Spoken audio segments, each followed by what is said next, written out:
Hello and welcome दोस्तों, एक बार फिर से बहुत बहुत स्वागत है आप सभी का आपके अपने यूट्यूब चैनल डिफेंस पॉइंट पर। दोस्तों आज के इस वीडियो में हम आप लोगों के लिए लेकर के आए हैं इंडियन कोस्ट गार्ड नाविक जीडी एग्जाम की तैयारी के लिए फिजिक्स का एक प्रैक्टिस सेट। दोस्तों फिजिक्स जो है वो नाविक जीडी एग्जाम में सेक्शन 2 में जो है वो 25 मार्क्स की पूछी जाएगी, इसलिए वीडियो जो है आप लोगों के लिए बहुत ज़्यादा इंपॉर्टेंट होने वाला है। तो इस वीडियो को पूरा जरूर से देखिएगा। लेकिन इससे पहले कि हम वीडियो शुरू करें, अगर आप लोगों ने अभी तक हमारे चैनल को सब्सक्राइब नहीं किया है तो उसको सब्सक्राइब जरूर से कर लें और बेल आइकन को प्रेस कर लें ताकि आप लोगों को हमारे द्वारा दिए जाने वाले सभी लेटेस्ट अपडेट्स मिलते रहें। दोस्तों इससे पहले भी जो है मैंने आप लोगों को फिजिक्स के 4 से 5 वीडियोस प्रोवाइड करवा रखे हैं। अगर आप लोगों ने अभी तक उन वीडियोस को नहीं देखा है तो प्लेलिस्ट की लिंक जो है आप लोगों को नीचे डिस्क्रिप्शन बॉक्स में दी गई है, आप वहां से देख सकते हैं। इस वीडियो में जो है मैं आप लोगों को फिजिक्स के प्रीवियस ईयर्स के क्वेश्चन और काफी इंपॉर्टेंट जो क्वेश्चंस है वो करवाने वाला हूं। तो चलिए शुरू करते हैं आज का ये वीडियो बिना किसी देरी के। देखिए फर्स्ट क्वेश्चन आप लोगों को दिया गया है कि कोयले में कौन सी ऊर्जा संग्रहित होती है। ठीक है, energy stored in a coal is. ठीक है, तो देखिए सबसे पहले देखिए कोयला जो होता है वो क्या होता है। कोयला एक हाइड्रोकार्बन होता है जो कि जलने पर जो है वो रासायनिक ऊर्जा मुक्त करता है। ठीक है, कोयला क्या होता है, एक हाइड्रोकार्बन होता है जो कि जलने पर रासायनिक ऊर्जा मुक्त करता है। अर्थात कोयले में जो है वो कौन सी ऊर्जा संग्रहित होती है, रासायनिक ऊर्जा, यानी कि केमिकल एनर्जी जो है कोयले में होती है। तो इस क्वेश्चन का राइट आंसर हो जाएगा ऑप्शन नंबर सी, रासायनिक ऊर्जा या फिर केमिकल एनर्जी। आइए देखते हैं अगला क्वेश्चन।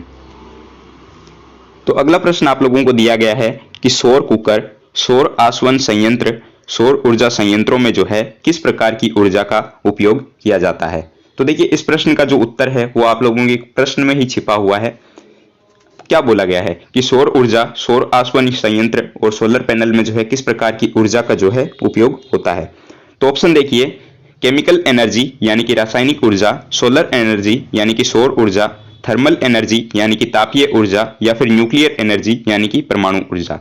तो देखिए सौर कुकर, सौर आसवन संयंत्र और सौर ऊर्जा संयंत्र जो काम करते हैं वो सौर ऊर्जा पर काम करते हैं, यानी कि सोलर एनर्जी पर। तो इस क्वेश्चन का राइट आंसर हो जाएगा option number B, solar energy.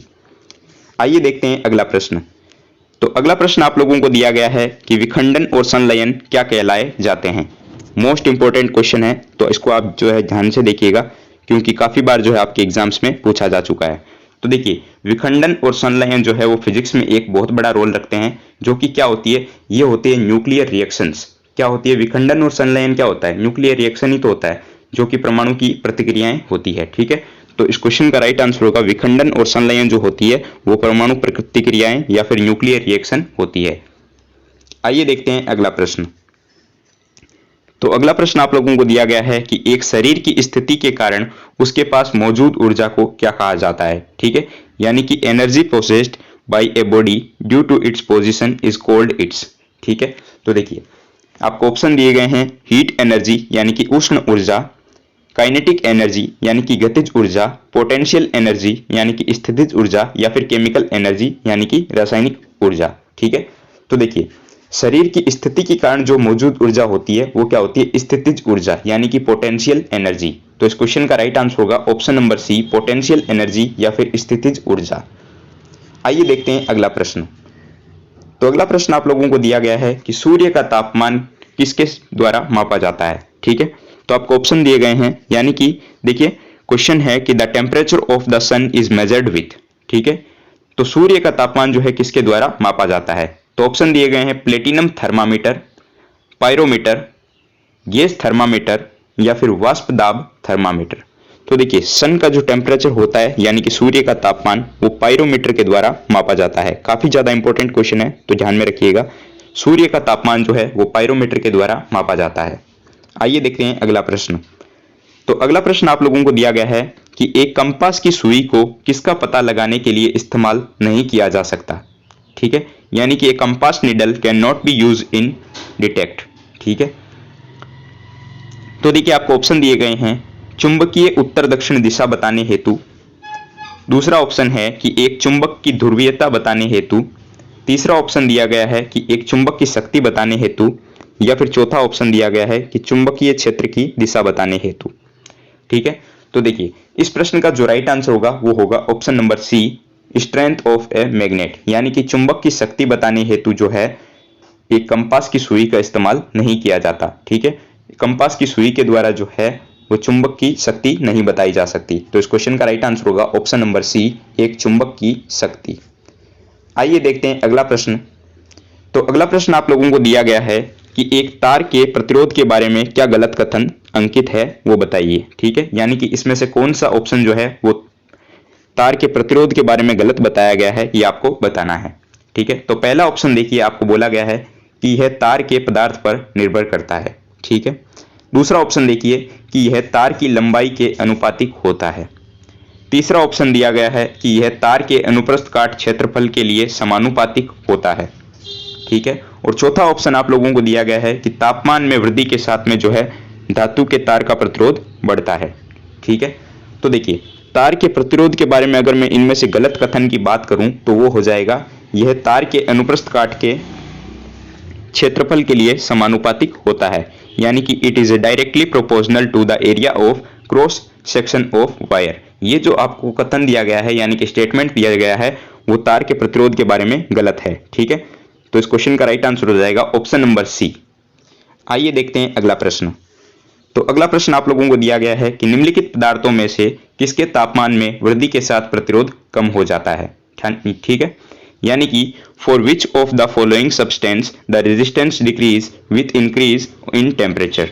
ठीक है, यानी कि रेजिस्टेंस डिक्रीज हो जाता है जब टेम्परेचर में जो है इंक्रीजमेंट होती है। ठीक है, तो आपको ऑप्शन दिए गए हैं शुद्ध सिलिकॉन यानी कि प्योर सिलिकॉन, कॉपर यानी कि तांबा, नाइक्रोम, और ऑप्शन नंबर डी दिया गया है प्लेटिनम। ठीक है, तो देखिए तांबा जो होता है यानी कि कॉपर, तापमान में वृद्धि के साथ जो है उसका प्रतिरोध कम हो जाता है। तो इस प्रश्न का राइट आंसर होगा ऑप्शन नंबर बी, कॉपर या फिर तांबा।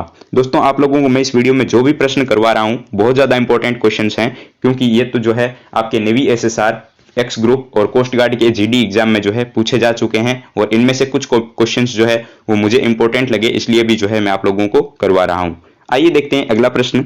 तो अगला प्रश्न आप लोगों को दिया गया है कि चुंबकत्व की तीव्रता का चुंबकत्व बल से अनुपात को किस रूप में जाना जाता है। ठीक है, the ratio of intensity of magnetic to the magnetic force is known. ठीक है, तो देखिए इस प्रश्न का जो राइट आंसर होगा वो होगा संवेदनशीलता। ठीक है, ऑप्शन नंबर बी जो है इसके लिए राइट आंसर हो जाएगा। आइए देखते हैं अगला प्रश्न। तो अगला प्रश्न आप लोगों को दिया गया है कि जब एक चुंबक को जो है दो बराबर हिस्सों में काटा जाता है तो प्रत्येक टुकड़े की ध्रुव शक्ति क्या होती है। ठीक है, तो देखिए आपको ऑप्शन दिए गए हैं कि दुगनी हो जाती है, आधी हो जाती है, शून्य हो जाती है या फिर समान रहती है। तो देखिए एक चुंबक के टुकड़े को जो है अगर बराबर हिस्सों में काटा जाए तो उसमें जो प्रत्येक टुकड़ा होगा उसकी ध्रुव शक्ति जो होगी वो बिल्कुल समान रहेगी, रिमेन्स द सेम। तो इस प्रश्न का राइट आंसर हो जाएगा ऑप्शन नंबर डी। देखिए अगला प्रश्न बोला गया है कि कोई एक बंद सतह में जो है n विद्युत द्विध्रुव रखा गया है, तो सतह से बाहर निकलने वाला शुद्ध विद्युत प्रवाह कितना होगा। तो देखिए n विद्युत द्विध्रुव के कारण जो है वो शुद्ध विद्युत प्रवाह कितना होगा, वो होगा शून्य। ठीक है, तो इस पर क्वेश्चन का राइट आंसर हो जाएगा ऑप्शन नंबर डी, शून्य या फिर 0। आइए देखते हैं अगला क्वेश्चन। तो अगला क्वेश्चन आप लोगों को दिया गया है कि in electromagnetic induction the induced charge does not depends on, यानी कि विद्युत चुंबकीय प्रेरण में जो है प्रेरित चार्ज किस पर निर्भर नहीं करता है। तो आपको ऑप्शन दिए गए हैं प्रवाह में बदलाव, चुंबकीय प्रवाह के परिवर्तन का समय, वक्र का विरोध या फिर इनमें से कोई नहीं। तो देखिए विद्युत चुंबकीय प्रेरण में जो है वो प्रेरित चार्ज चुंबकीय प्रवाह के परिवर्तन के समय पर जो है वो निर्भर नहीं करता है, यानी कि time of change of magnetic flux. ठीक है, तो इस क्वेश्चन का राइट आंसर होगा ऑप्शन नंबर बी, विद्युत चुंबकीय प्रेरण में प्रेरित चार्ज जो है वो चुंबकीय प्रवाह के परिवर्तन के समय पर निर्भर नहीं करता है। आइए देखते हैं अगला क्वेश्चन। तो अगला प्रश्न आप लोगों को दिया गया है कि लेंज का नियम के संरक्षण के कानून का एक परिणाम है। मोस्ट इंपॉर्टेंट क्वेश्चन हो जाता है क्योंकि आपके एक्स ग्रुप, नेवी एसएसआर और लास्ट ईयर कोस्ट गार्ड में भी जो है पूछा जा चुका है, और हर बार जो है ये क्वेश्चन जो है पूछा जाता है, तो काफ़ी ज़्यादा इंपॉर्टेंट है, इसलिए ध्यान में रखिएगा। देखिए लेंज के नियम के अनुसार जो है वो ऊर्जा संरक्षण के कानून का एक परिणाम है। ठीक है, तो ऑप्शन नंबर सी जो है इसके लिए राइट आंसर हो जाएगा, एनर्जी या फिर ऊर्जा। चलिए देखते हैं अगला प्रश्न। तो अगला प्रश्न आप लोगों को दिया गया है कि a magnetic field can be produced by, यानी कि एक चुंबकीय क्षेत्र जो है वो किसके द्वारा उत्पन्न किया जाता है या फिर उत्पादित किया जाता है। तो आपको ऑप्शन दिए गए हैं ए मूविंग चार्ज ओनली यानी कि गतिशील charge, option number B a changing electric field only यानी कि केवल परिवर्तनीय विद्युत क्षेत्र, option number C option number A और ऑप्शन नंबर बी के द्वारा, या फिर ऑप्शन नंबर डी इनमें से कोई नहीं। तो देखिए, एक चुंबकीय क्षेत्र जो होता है वो गतिशील चार्ज और केवल परिवर्तनीय विद्युत क्षेत्र जो होता है उसके कारण उत्पन्न होता है। ठीक है, तो इस क्वेश्चन का राइट आंसर हो जाएगा option number C. Option number A और ऑप्शन नंबर बी दोनों के द्वारा जो है वो एक चुंबकीय क्षेत्र उत्पादित किया जाता है। ठीक है, तो इसके लिए राइट आंसर होगा ऑप्शन नंबर सी। आइए देखते हैं आज के इस वीडियो का लास्ट क्वेश्चन। तो लास्ट क्वेश्चन आप लोगों को दिया गया है कि the colour of A star is an indication of its, यानी कि सितारे का जो रंग होता है वो किसका संकेत होता है। तो देखिए, आसमान में जो सितारे चमकते हैं वो उसके तापमान के कारण चमकते हैं। ठीक है, सितारे का रंग जो होता है उसके तापमान का संकेत होता है, यानी कि टेम्परेचर का। अगर मैं बात करूं इसके बारे में तो देखिए, वेन का जो विस्थापन का नियम था यानी कि वेन्स डिस्प्लेसमेंट नियम, तो उसके अनुसार क्या होता है, lambda into T is equal to B होता है। इसके बारे में हमने पढ़ रखा है। यहाँ लेमडा क्या होता है, ये होता है वेवलेंथ, और टी होता है टेम्परेचर, और बी होता है कांस्टेंट वैल्यू। ठीक है, तो इसके अनुसार देखिए, सितारे का रंग जो प्रतीक होता है वो होता है टेम्परेचर का, यानी कि तापमान का। आई होप आप लोगों को सारे क्वेश्चंस जो है वो समझ आ गए होंगे और आप लोगों को वीडियो जो है पसंद आया होगा और आपने वीडियो जो है पूरा ज़रूर से देख लिया होगा। तो इस वीडियो को अभी तक लाइक नहीं किया है तो इस वीडियो को लाइक ज़रूर से कर दें, और चैनल पर नए हो तो चैनल को सब्सक्राइब करना मत भूलना, क्योंकि आप लोगों को पता है कि इस चैनल पर जो है हम आप लोगों को इंडियन कोस्ट गार्ड नाविक जीडी और डीवी एग्ज़ाम की तैयारी के लिए कंप्लीट प्रिपरेशन करवाते हैं। और अगर आप लोगों को इन क्वेश्चंस की पीडीएफ चाहिए तो आप लोग जो है हमारे टेलीग्राम चैनल को ज्वाइन कर सकते हो, जिसकी लिंक आपको नीचे डिस्क्रिप्शन बॉक्स में दी गई है। इसके अलावा अगर आप लोग इंडियन नेवी, एयरफोर्स और कोस्ट गार्ड के एग्ज़ाम के लिए प्रिपरेशन कर रहे हैं तो आप हमारी वेबसाइट defensepointprep.com के माध्यम से फ्री ऑनलाइन मॉक टेस्ट भी दे सकते हैं, जिसके लिए आपसे कोई चार्ज नहीं लिया जाएगा। लिंक जो है आप लोगों को नीचे डिस्क्रिप्शन बॉक्स में मिल जाएगी। तो चलिए मिलते हैं अगले वीडियो में, तब तक के लिए जय हिंद।